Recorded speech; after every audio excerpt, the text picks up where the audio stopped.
The napkin was already damp with grease when the boots stopped in front of it. I didn't look up right away. You learn, after enough nights folded into the gap behind the walk-in cooler, that looking up too fast is what gets you caught. So I kept my eyes on the scraps I'd scraped off Table 9's abandoned plate, good pork shoulder, barely touched, going into the trash in 20 minutes if I didn't save it first, and I finished wrapping it before I let myself register that the boots were black leather, unscuffed, and worth more than 4 months of my pay. Then I looked up, and the room went quiet in a way rooms only go quiet for one person. Subscribe to the channel and stay with me, because what happened in the next hour is the reason I'm telling you this story at all. My name is Briar Calloway. I was 24 years old, an unpresented omega by every polite word for it, and a defective one by every impolite word the kitchen staff at Corvo's used instead, and I had been eating other people's leftovers behind a steel door for 11 months because the wage Mr. Castellano paid me didn't stretch to feed both myself and my 10-year-old brother, and Milo ate first. Always Milo first. That wasn't a sacrifice I announced. It was just arithmetic, and arithmetic was the one thing in my life I had never once gotten wrong. Corvo's was a restaurant the way a vault is a piggy bank. Everyone on the floor knew. In the way you know weather is coming before the sky changes color, that it belonged to the Marchetti family, and that the Marchetti family did not deal in linen and ossobuco so much as launder several other businesses through both. Mr. Castellano ran the floor like a man perpetually auditioning for people who terrified him.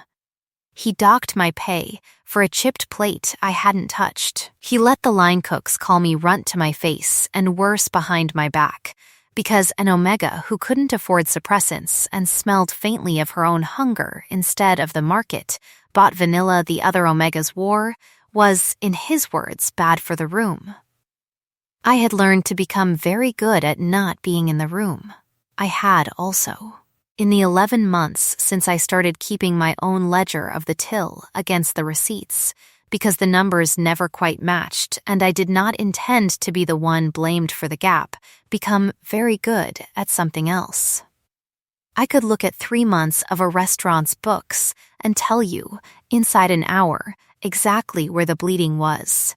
Nobody had asked me to do that. I had done it to protect myself. Tonight, it was about to do something else entirely. The rumor since noon had been that there was an audit.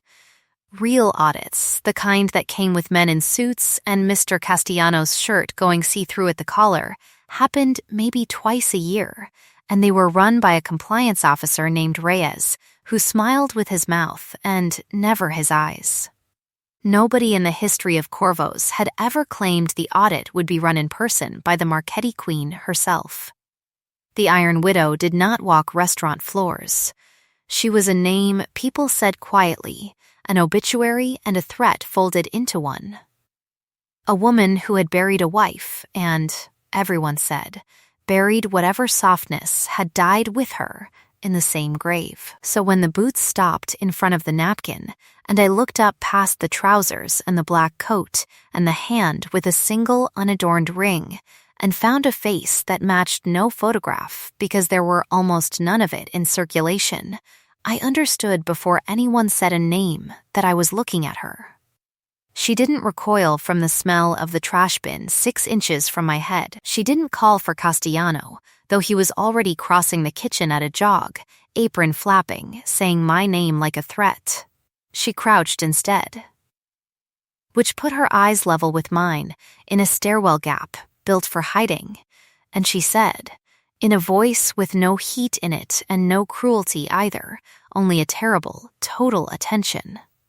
"What is that?" "Dinner," I said, because lying felt suddenly like more effort than the truth. "For my brother." Something moved behind her face. I would spend the next several weeks learning to read that particular stillness, the one that meant she had just filed away a fact she intended to act on later.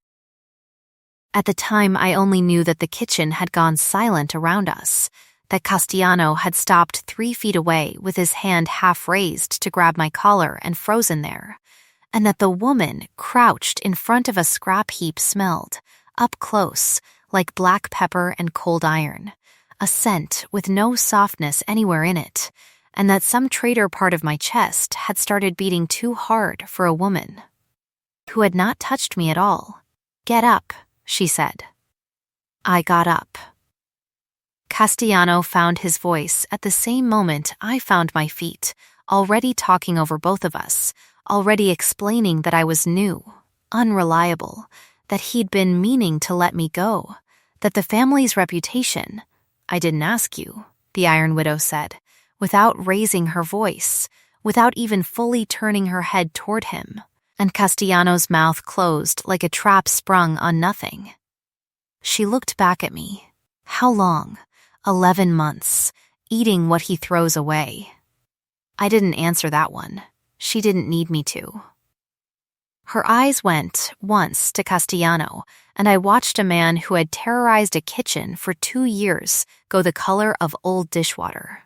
"Show me the books," she said, to me, not to him, and the whole room heard the difference. I want to tell you I hesitated out of modesty. I didn't. I hesitated because the ledger I kept was mine, private, dangerous. 3 months of proof that money was leaving Corvo's through a door nobody official had opened, and handing it to the most feared woman in the city felt like handing her a loaded weapon with my own fingerprints on the grip. But she was already watching me decide, and something about the stillness of her waiting told me she would know if I lied. So I reached into my apron and gave her the truth instead. She read 4 pages standing in a kitchen that smelled of scorched garlic and my own fear-soured sweat, and when she looked up, she wasn't looking at Castellano anymore. She was looking at me the way you look at a door you didn't know was there. "Who taught you to find this?" "No one," I said. I needed to know where my own paycheck was going missing. I found everyone else's instead. For the first time since she had crouched in front of a garbage bin to ask a stranger what dinner she was hiding, the Iron Widow almost smiled. It didn't reach all the way. It got close enough that I felt it in my sternum, like a struck bell. "Get your coat," she said. "You don't work here anymore."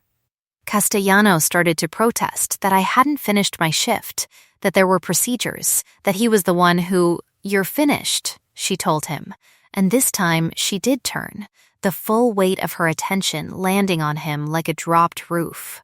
For letting a woman in my restaurant eat out of a trash can for 11 months and calling it good for the room.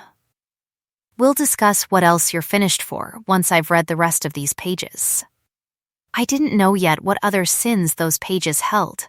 I only knew that I walked out of Corvo's for the last time with an empty stomach, a folded napkin of pork shoulder still clutched in one fist for Milo, and the sudden, dizzying knowledge that the most dangerous woman in the city had just looked at the worst night of my year and decided, for reasons I could not yet name, that it was the beginning of something else.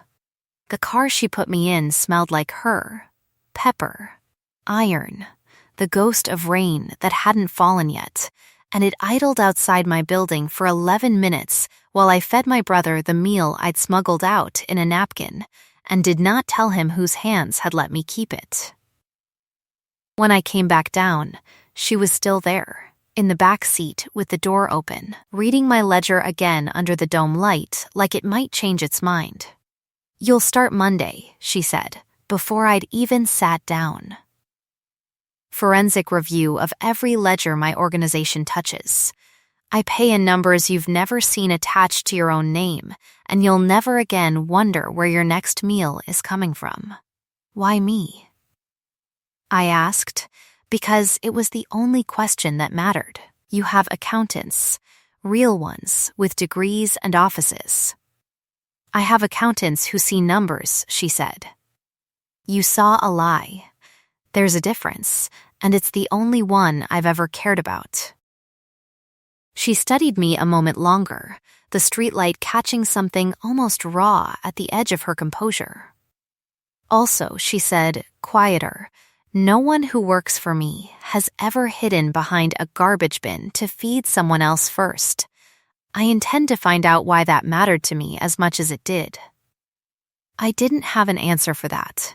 I don't think she expected one yet, but I got in the car anyway, and when the door shut and the city started sliding by the window, I caught her scent again, steel under rain, and felt my own. She told me later it was burnt sugar and warm bread, sweetness with scorch already worked into it, rise to meet it in the closed space like two weather fronts deciding, without either of us choosing it, to collide. The Marchetti estate did not look like a fortress from the outer gate. It looked like old money pretending it had never needed to defend itself, ivy trained into submission along a limestone face, windows lit gold against a navy sky. It was only once the gates closed behind the car, and I heard the particular double clunk of a lock built to keep armies out rather than guests in, that I understood I had crossed into a different country entirely, one with its own laws, its own currency, and, I would learn within the week, its own casualties. I stood in the circular drive with a paper bag of my few belongings, looking up at more windows than I had words for, and somewhere behind me the Iron Widow said, in a voice gone almost gentle, "You're safe here." As if she knew that was the one sentence in the English language I had never in my life been able to fully believe. I wanted to believe it anyway. That, I would come to understand, was the most dangerous thing about her. She made wanting to believe feel like the safest bet I'd ever placed. The house swallowed sound the way expensive things do, no creak in the floor, no groan in the pipes, just the hush of money maintained by people paid to make it invisible. A woman named Dana, who introduced herself as kitchen staff and then, within 4 sentences, as the only person in this house who'd tell me the truth for free, walked me through a corridor lined with portraits of Marchettis, who all had the same unimpressed eyebrows. "You're the one from Corvo's," she said. It wasn't a question. Word travels fast in a house with this many bored, well-armed men in it. Is that a problem? Depends who you ask. Donna glanced over her shoulder, dropped her voice half a register. "Ask Nero. He'll say the boss doesn't bring strays home, so you must be something else. Ask Reyes. He'll smile at you and tell you nothing, and you should believe the smile less than the nothing." She stopped in front of a door. "This is you. Better than anything you had before, I'd guess." It was. The room had a bed twice the size of the one I shared a wall with at home, a bathroom with hot water that didn't require a coin, and, on the small writing desk by the window, a plate of food someone had left uncovered and untouched. Waiting. I stood in the doorway a long moment before I let myself believe it was actually for me. I ate standing up, out of habit, before I remembered I didn't have to hide to do it anymore. The wealth gap announced itself in textures before it ever announced itself in numbers. The weight of the door, the give of the carpet, the particular hush that fell over a room when Nero Vasquez, Vera's second, and by every account the second most feared person in the building, walked into it to look me over like a purchase he hadn't authorized. 15 years, he said, without introducing himself, arms crossed, studying me the way you study a stray dog that's wandered into a house full of good china. 15 years I've watched her walk into rooms like she owns the air in them. I have never once seen her carry someone's bag herself. His eyes flicked toward the doorway, where Vera had, in fact, carried my paper sack of belongings up 2 flights before handing it off. "I don't know what you are to her yet. I intend to find out." "So do I admitted, and something in the honesty of that seemed to loosen him half a degree. Proof of care came in smaller currencies than the house itself. It came in the way Vera appeared in the kitchen doorway on my second night, sleeves rolled, and set about reheating a dish of braised short rib herself rather than summon staff. Because I'd mentioned once, in passing, that it was the last meal my mother had cooked before she died, and Vera had apparently filed that fact away the same silent way she filed away everything. It came in the fact that no one in that house ever again watched me eat like they were counting bites. It came in the first time her hand brushed mine passing a folder of numbers across a desk, and neither of us moved away first, the charge of it sitting in my palm like a coal I didn't want to set down. "You're doing that thing," she said, one evening, watching me frown over a column of numbers that didn't sum to what the receipts claimed. "What thing?" "Where you go somewhere I can't follow." She said it without accusation, more curiosity than complaint, her head tilted, the desk lamp throwing gold along one side of her face. "Tell me what you see." "A pattern," I said. "Someone skimming from 3 of your properties, small enough not to trip anyone who isn't looking at the actual receipts against actual deposits, consistent enough that it isn't chance. Whoever's doing it has access to all 3 ledgers and enough seniority that no one questions the discrepancy." I looked up. "It isn't Castellano. He's a coward, but he's not smart enough for this." Something shuddered behind her eyes, fast, like a door closing on a room she didn't want me to see into yet. "Keep going," was all she said. "Don't tell anyone else what you find." Not yet.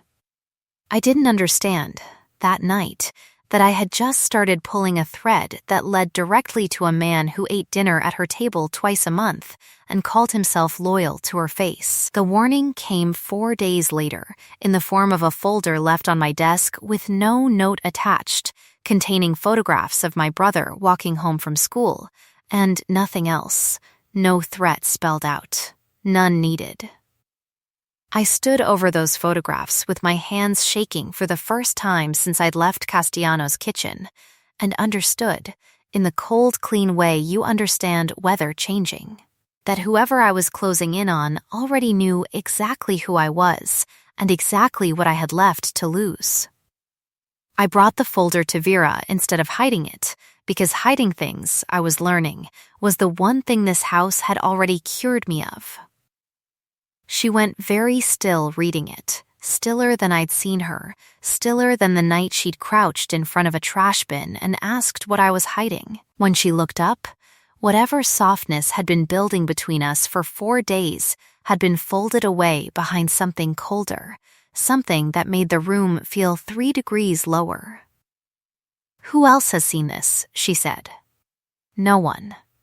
"Good," she stood, and for a moment the full weight of what she actually was, not a woman who reheated short rib for a stranger, but the Iron Widow. The name people said the way you'd say a loaded gun, filled the room like weather. Someone is telling me they know exactly how to hurt you. That means they've been watching you longer than 4 days. That means this started before I ever crouched down next to that trash bin. Her jaw worked once. I should have seen it coming faster.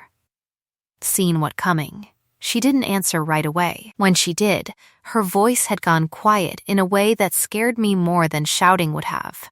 That the moment I brought you into this house, I made you a target for whoever's been bleeding my family dry. I did that. Not you. It was the first time I heard the specific shape of her guilt, and I would come to learn, over the following days, exactly where it had been built. Her mother had run this family on a single doctrine, repeated so often it had become scripture: control what you can, feel nothing for what you can't, because love is the door your enemies walk through. Vera had believed it literally, until 4 years ago, when her wife Isabel had been murdered in a parking garage 2 blocks from a meeting Vera herself should have attended, and the doctrine had stopped being philosophy and become proof. She had spent 4 years since building walls out of that proof, brick by brick, and I had apparently walked straight through them without noticing they were there, which terrified her considerably more than it terrified me. The crisis that broke the standoff between caution and whatever we both refused to name came 6 days later. On a night, the family's midtown warehouse caught fire under circumstances no one believed were accidental, and Vera, arriving to find 2 of her men unconscious and a third bleeding from a gash along his hairline, pulled me bodily out of the car I'd insisted on riding in and threw both of us behind a loading dock as a second explosion rattled the block. We ended up pressed into a gap between crates barely wider than the 2 of us. Her body curved over mine on instinct, one hand flat against the concrete by my head, the other fisted in the back of my coat like she could physically keep the world off me by grip alone. Her scent had gone sharp with adrenaline, pepper and iron, and underneath it, something raw I hadn't caught before. Fear, hers, not mine. And it undid something in my chest to realize the most feared woman in the city could smell afraid at all, and that the thing she was afraid of was losing me.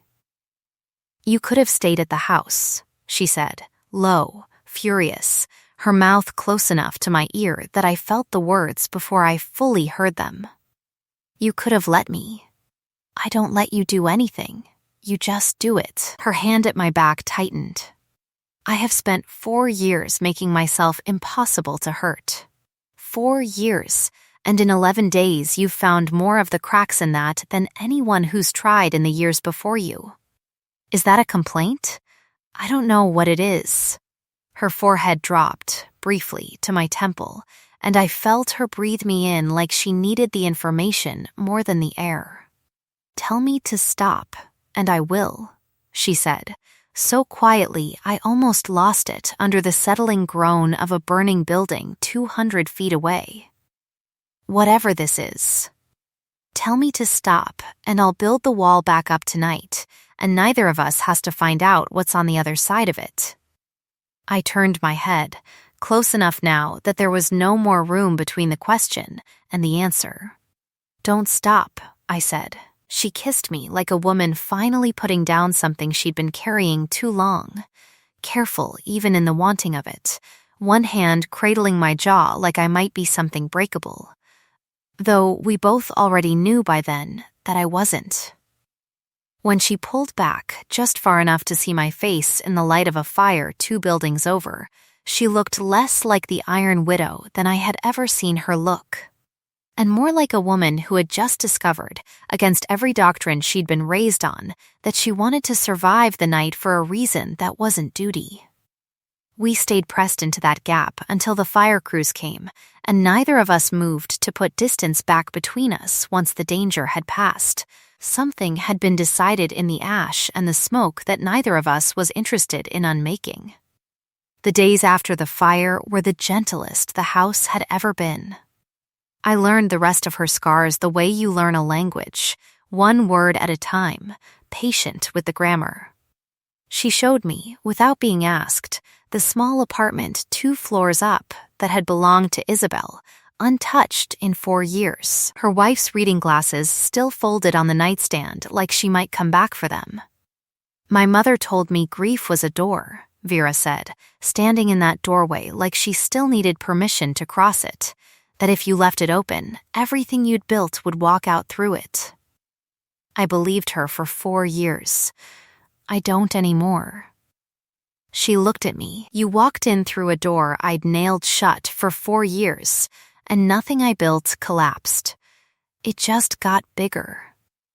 I told her, in turn, about my father, about the debt he'd taken on to keep our family fed before it swallowed him whole, about learning numbers as a language of survival before I ever thought of it as a gift, about Milo, 6 years old and newly orphaned, learning to trust that his sister would always find a way to feed him first. "I used to think that made me small," I told her, "someone who could only ever manage to save one person." "It made you the only person in this house I've ever trusted completely," she said, and I felt that land somewhere permanent. We were still sitting in the warmth of that admission 4 days later when Nero found us in the study, his expression grim in a way that emptied the room of comfort before he'd said a word. "It's Reyes," he said. The numbers Briar flagged. I ran them past the second warehouse ledgers myself. He set a folder on the desk, heavier than the one that had held photographs of my brother, though I recognized the same cold hand behind both. "He's been skimming for 3 years. And the fire at the Midtown warehouse wasn't an accident. It was cover for a shipment he diverted the same night." Nero's jaw tightened. In 15 years, I never once suspected him. I should have. Vera didn't move for a long moment. When she finally spoke, her voice had gone to the flat, terrible calm I'd learned meant she was holding something enormous entirely still. "Where is he now?" "At the house. For dinner. Like nothing's wrong. Then we'll let him finish his wine first," she said, "before he finds out exactly how much of it I've let him drink on borrowed time." Dinner that night was the longest hour of my life.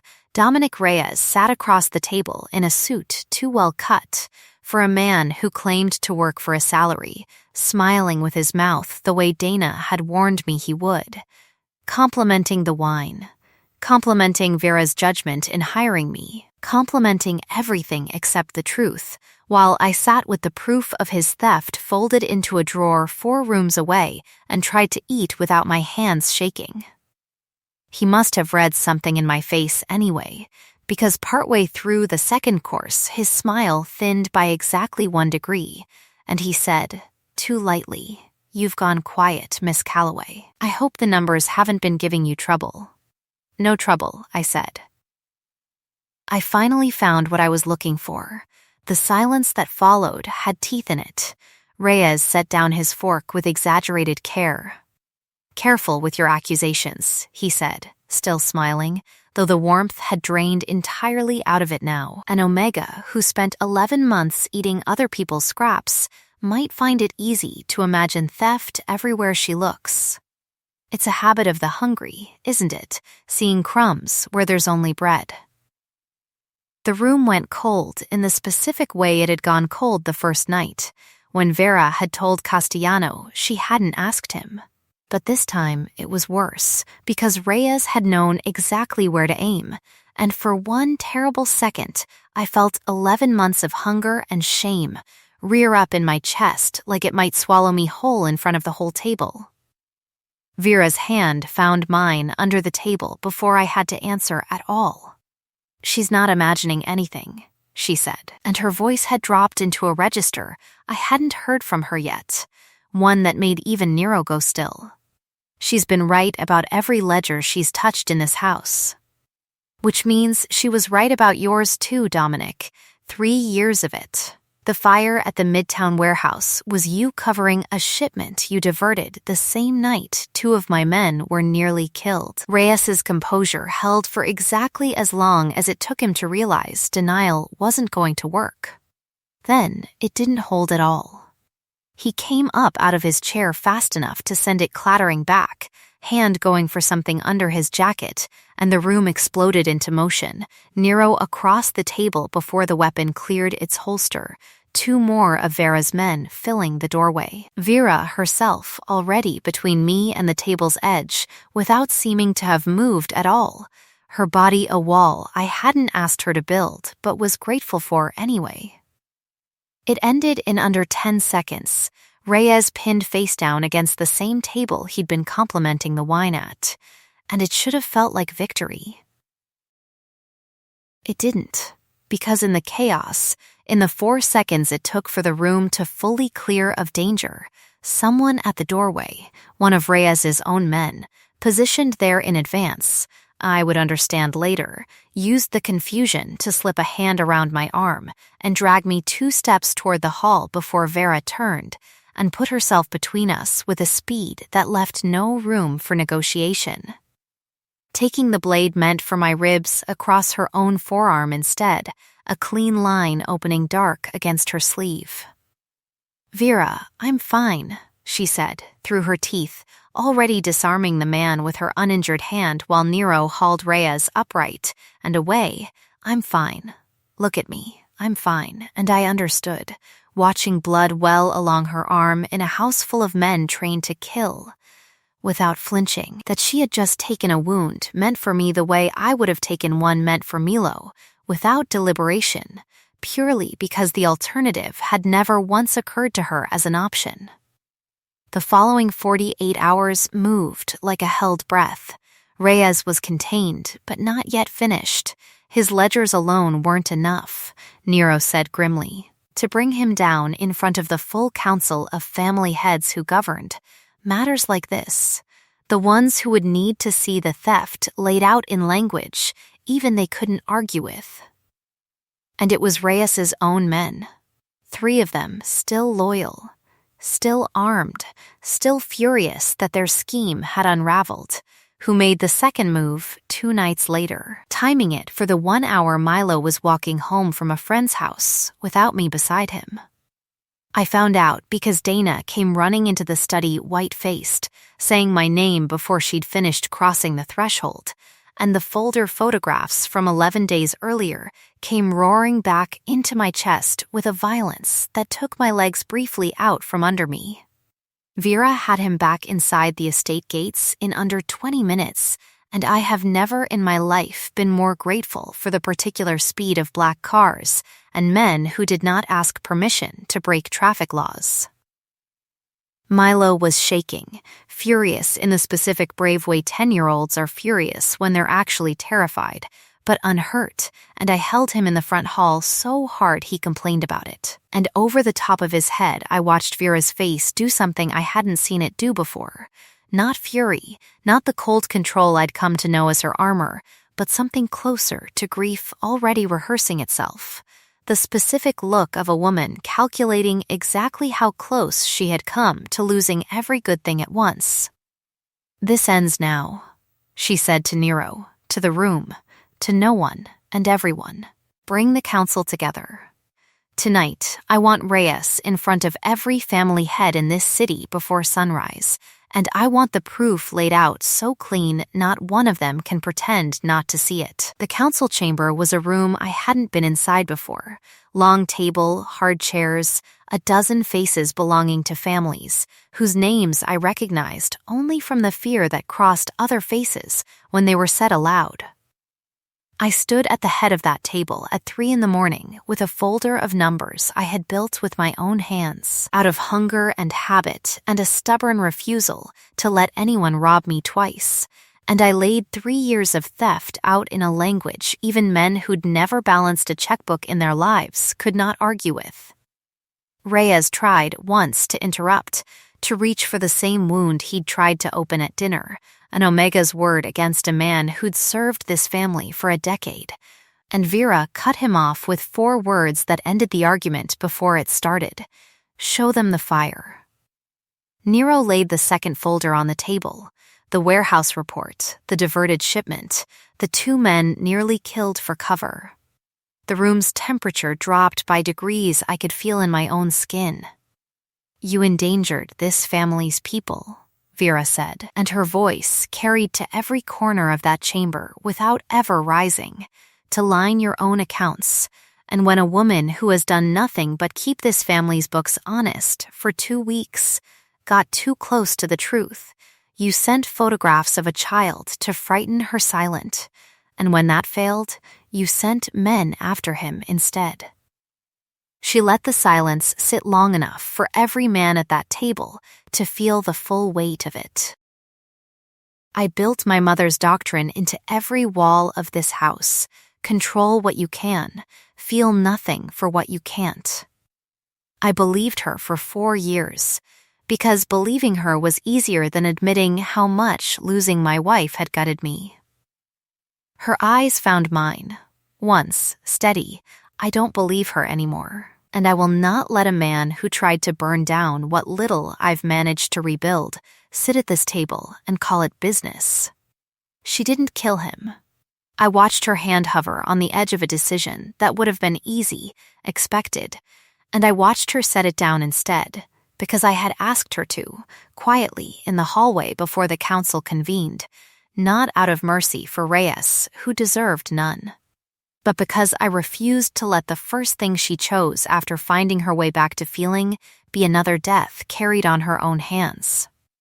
The council stripped him of everything: territory, standing, protection, and handed him to the kind of justice that didn't require Vera's own hands to be the ones that closed around his throat. Castellano, whose cruelty had started this whole chain long before Reyes's greed had used it as cover, lost the restaurant within the week, his name attached publicly to 2 years of withheld wages and abused staff, unable to find work in a city that had finally been told, in detail, exactly what he'd done. Dawn was breaking by the time the chamber emptied, gray light finding the tall windows, and Vera walked me out onto the terrace where the air still smelled faintly of the night's rain, her bandaged arm held carefully against her side. "You saved this family," she said. "Do you understand that? You, with a ledger you built to protect a paycheck, saved more than money. You saved me first," I said. Behind a trash bin, with a napkin full of pork shoulder, something in her face broke open, gentle this time instead of grieving. "I've been trying to find the right way to ask you something," she said, "for 11 days now, and I keep deciding the moment isn't right, because you deserve better than a proposal offered between a knife wound and a council meeting." She reached into her coat anyway, unable, apparently, to wait one more day for a better moment that might never come, and produced a small worn box that had clearly waited longer than 11 days for this. This was my grandmother's, not Isabel's, mine, from before any of this, before the doctrine, before the walls. "I want you to have it not because I'm the Iron Widow offering you safety, but because you are the first person in 4 years I have wanted to be soft for, and I would like to spend the rest of my life finding out what else that means." "Ask me properly," I said, my voice not quite steady. "With your words." "Marry me," Vera said. "Bond with me, if you'll have every part of what that means, the danger included, because I won't pretend there isn't any. Let me spend every year I have left making sure you never again have to hide behind anything to eat." "Yes," I said, before she'd finished the sentence, and the sound she made against my mouth when I kissed her was not the sound of a queen. It was the sound of a woman who had finally, after 4 years underground, come up for air. The bonding happened on a morning 6 weeks later in the garden behind the estate, small and plain by the standards of a family that could have filled a cathedral, because that was what we both wanted.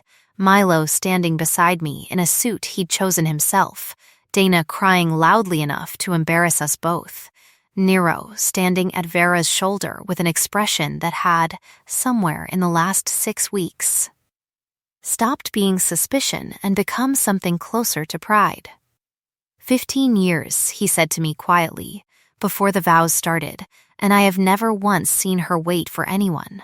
She would have waited 100 years for you and never once complained about it. Vera's vows were short, the way everything true about her was short, a promise that she would spend her power making sure I never went hungry again, in body or in anything else, and that love, she'd learned at last, was not the door her enemies walked through. It was the door she chose to open, every day, on purpose. The bite came after, gentle and asked for twice over, her mouth at the curve of my neck, her voice low against my skin one final time, "Tell me if you want me to stop," and my answer the only one it had ever going to be. 6 months on, the house smelled permanently of something warmer than pepper and iron alone, my scent and hers tangled together now in every room, sugar and steel, and neither of us minded that the two didn't used to belong in the same sentence. Milo had a room of his own 2 doors from mine, a school he liked, a sister who never again had to calculate whether there was enough. I still kept the ledgers, not out of necessity now, but because the work had become mine in its own right, and twice a month I sat at the head of that same council table and watched grown men who'd once underestimated an omega with a napkin full of scraps go quiet when I opened a folder. On a morning a year after the night she'd crouched down beside a trash bin to ask what I was hiding, I found Vera in the kitchen before dawn. Sleeves rolled, plating a breakfast large enough for 6 people, though it was only the 3 of us at the table. Because some habits, once you've learned them out of hunger, you keep for the rest of your life even after the hunger's gone. You just aim them at feeding people you love instead. The morning light came in gold across the counter, across her bandaged wrist healed now, to nothing but a thin, pale line, across the small, worn ring on my hand, and she looked up and caught me watching her the way I used to watch food I wasn't sure I was allowed to want. "You can have all of it," she said, like she'd read the thought straight off my face. "Every plate. Every morning. For the rest of your life. No one is ever taking that away from you again." I believed her completely. It turns out the difference between being fed and being seen was never really the food at all. It was always the hand that offered it without being asked twice, and the promise, kept quietly every single day after, that it would keep coming. I had spent 11 months learning to survive on what other people threw away. I spent the rest of my life learning what it meant to be someone's first thought instead of their last.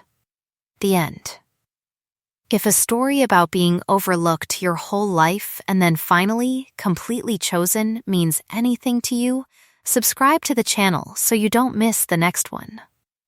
I'd love to know if you were in Briar's place, standing behind that trash bin the night she was caught. Do you think you'd have handed over the ledger or hidden it? Tell me in the comments. Thank you for staying with this one all the way to the last page.